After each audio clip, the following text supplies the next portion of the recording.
Shalom, selamat pagi, selamat berjumpa kembali dalam pengasihan Tuhan kita Yesus Kristus.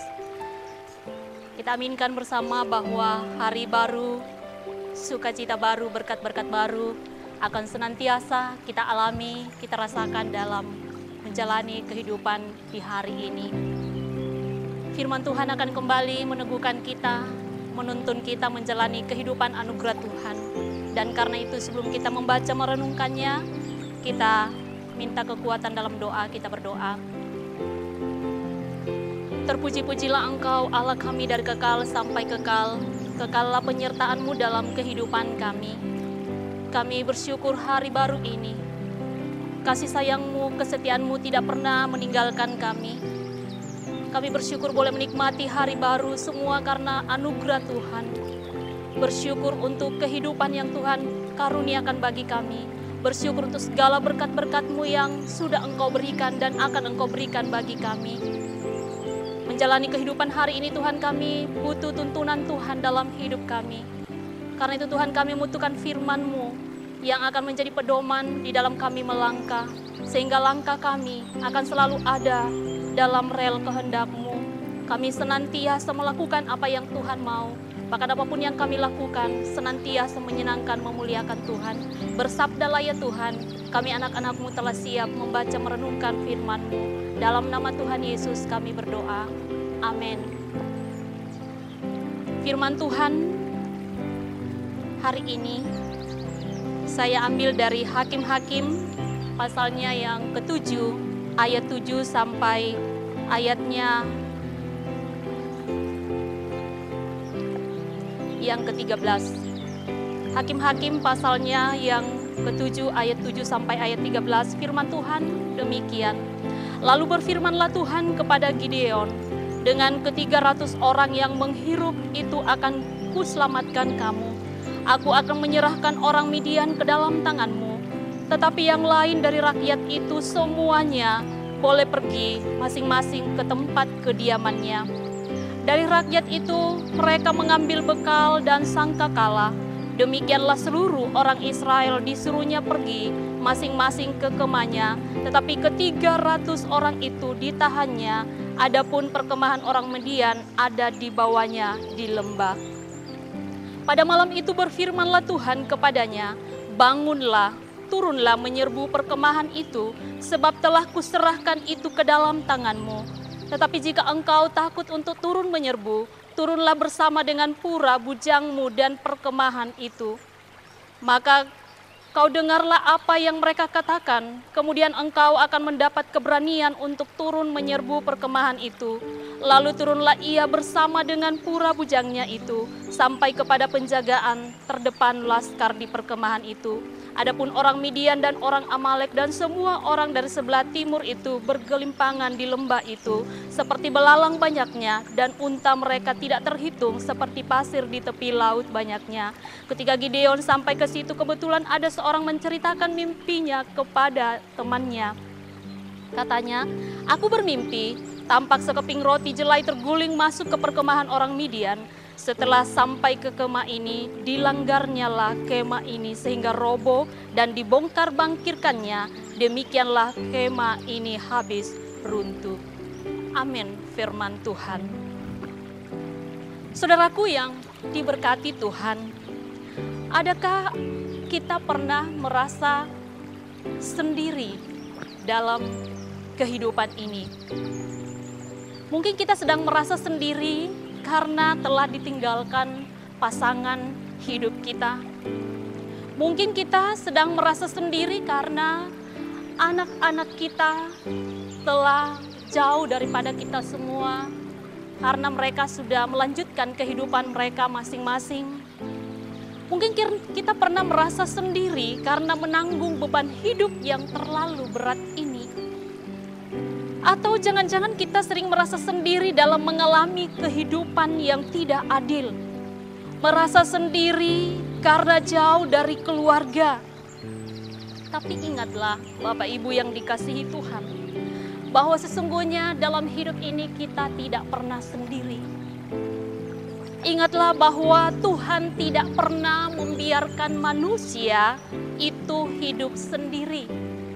Terbukti manusia pertama yaitu Adam diciptakan atau diberikan Hawa karena Tuhan tahu bahwa manusia membutuhkan teman, membutuhkan orang-orang yang ada di sekitarnya. Belajar di teks yang kita sudah baca tadi, dari Hakim-Hakim pasal 7, kita akan melihat bahwa ternyata memang Tuhan tidak pernah membiarkan kita sendiri. Karena itu tema perenungan saya saat ini yaitu Tuhan tidak membiarkan sendiri. Apa buktinya? Jelas di situ di dalam ayat 7 pembacaan kita dikatakan, berfirmanlah Tuhan kepada Gideon, dengan ke-300 orang yang menghirup itu akan kuselamatkan umatku, akan kuselamatkan kamu.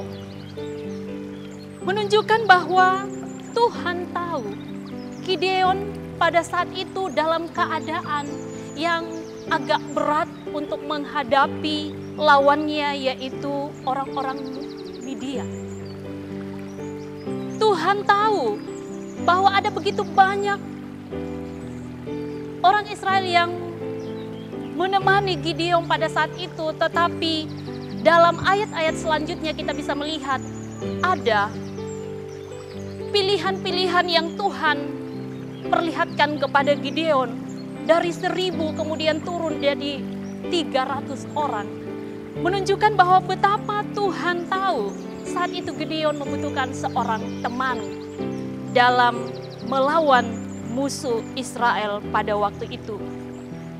Gideon yang sudah diangkat Tuhan sebagai hakim bagi bangsa Israel, yang kita tahu bahwa ternyata bangsa ini tidak lagi setia kepada Tuhan, dan kemudian Tuhan menghukum mereka dengan menyerahkan kepada bangsa yang lain, kepada bangsa Midian. Maka dikatakan mulailah bangsa ini berseru, Tuhan, kami tidak tahan lagi menghadapi bangsa ini. Karena itu Tuhan mempersiapkan Gideon untuk menghalau bangsa-bangsa yang jahat ini, bangsa-bangsa yang takut ini, yang takut, yang tidak takut kepada Tuhan. Dan perhatikan bahwa Gideon ternyata tidak berjuang sendiri. Kalau kita memperhatikan dalam ayat yang kedua, berfirmanlah Tuhan kepada Gideon, terlalu banyak, memang tadinya terlalu banyak yang akan menemani Gideon, tapi Tuhan tahu bahwa hanya dengan jumlah 300 lah yang kemudian sanggup untuk mengalahkan bangsa Midian, memberikan kemenangan kepada bangsa Israel. Karena itu Bapak Ibu sedang jemaat yang dikasihi Tuhan, sekali lagi bahwa belajar dari Gideon yang Tuhan tempatkan sebagai hakim, tapi dia tidak sendiri menghadapi musuh lawan pada waktu itu. Ditempatkan orang-orang pilihan Tuhan, ada 300 orang, menunjukkan bahwa Tuhan dalam kehidupan kita selalu memberikan teman, selalu memberikan orang-orang yang ada di sekitar kita yang terbaik. Mungkin dalam pelayanan, Tuhan sediakan rekan-rekan sekerja dalam pelayanan, dalam tugas tanggung jawab, dalam aktivitas kita, kerja kita sehari-hari. Tuhan telah tempatkan orang-orang yang baik menurut Tuhan untuk menemani kita, untuk mendampingi kita. Mungkin di sekitar rumah kita, sesungguhnya Tuhan sudah tempatkan tetangga-tetangga kita, orang-orang yang bisa setiap saat bisa menyapa kita. Itulah teman yang Tuhan berikan kepada kita. Mungkin ketika kita merasa sendiri karena kita tidak ada sahabat, ingatlah ada teman-teman sepersekutuan kita yang Tuhan taruh di depan kita, di hadapan kita, di sekeliling kita untuk menjadi teman bagi kita. Jadi sekali lagi bahwa kita tidak pernah sendiri karena Tuhan memberikan teman bagi kita. Yang kedua, selain Tuhan memberikan teman bagi kita, tetapi juga Tuhan memberikan jaminan kepada kita. Dalam ayat 9, pada malam itu berfirmanlah Tuhan kepadanya, bangunlah, turunlah menyerbu perkemahan itu, sebab telah kuserahkan itu ke dalam tanganmu. Kata telah kuserahkan menunjukkan bahwa bukan nanti tetapi sudah. bangsa Midian, orang yang jahat kepada Tuhan itu telah diserahkan Tuhan ke dalam tangan Gideon, telah diserahkan Tuhan ke dalam tangan orang Israel. Ada jaminan yang Tuhan berikan. Jadi dalam menjalani kehidupan ini, sekali lagi kita harus ingat bahwa kita tidak pernah sendiri menjalani kehidupan ini. Ada kawan, ada teman yang Tuhan berikan, tetapi selain itu juga bahwa Tuhan selalu memberikan jaminan apapun yang sedang dihadapi, sekuat apapun bangsa yang dihadapi oleh Israel pada saat itu, tetapi Tuhan telah menjaminkan bahwa bangsa itu sudah ada di dalam genggaman Israel, sudah dikalahkan oleh Israel. Bapak Ibu Saudara yang dikasihi Tuhan, mungkin kita sedang ragu-ragu saat ini. Mungkin kita sedang takut saat ini dengan keadaan-keadaan yang begitu menakutkan ada di sekitar kita, di sekeliling kita. Tetapi ingatlah, Tuhan menjamin kemenangan bagi orang-orang yang dipercayakan, yang dikasihinya, yang dipilihnya. Tuhan memberikan jaminan bahwa Engkau akan mengalahkan semuanya itu. Di dalam kekuasaanmu, di dalam tanganmu, bangsa itu akan hancur. Bangsa itu akan diluluhlantahkan. Sehingga tidak ada satupun yang dapat menakutkan bagi kita saat-saat sekarang ini. Tuhan memberikan jaminan kepada kita. Yang ketiga, bahwa Tuhan juga memberi peneguhan kepada Gideon. Ayatnya yang ke-13, ketika Gideon sampai ke situ, kebetulan ada seorang yang menceritakan mimpinya kepada temannya. Katanya, aku bermimpi tampak sekeping roti jelai terguling masuk ke perkemahan orang Midian. Setelah sampai ke kemah ini, dilanggarnyalah kemah ini sehingga roboh dan dibongkar bangkirnya. Demikianlah kemah ini habis runtuh. Ada peneguhan yang diperlihatkan Tuhan kepada Gideon lewat mimpi temannya, menunjukkan bahwa ketakutan yang ada di depan Gideon pada saat itu sesungguhnya bukanlah sesuatu hal yang akan membuatnya dia mundur dari apa yang sudah Tuhan percayakan. Diteguhkan, dikuatkan, kamu harus maju. Sudah diperlihatkan bahwa bangsa itu akan dirobohkan, bangsa itu akan dikalahkan, bangsa Midian itu akan dihancurkan. Sudah diteguhkan lewat mimpi yang ada. Bapak Ibu sidang jemaat yang dikasihi Tuhan, peneguhan Tuhan bagi kita mungkin tidak lagi harus melalui mimpi, mungkin tidak harus melalui penglihatan, atau mungkin tidak lagi harus melalui apa yang ada di sekitar kita, tetapi melalui kebenaran firman Tuhan yang akan selalu mengingatkan kita, meneguhkan kita bahwa sungguh apapun yang ada di depan kita, kita pasti melewatinya kalau kita bersama dengan Tuhan. Karena itu Bapak Ibu yang saya kasihi di dalam Tuhan, ingatlah bahwa hidup kita di dunia ini, kita tidak pernah sendirian.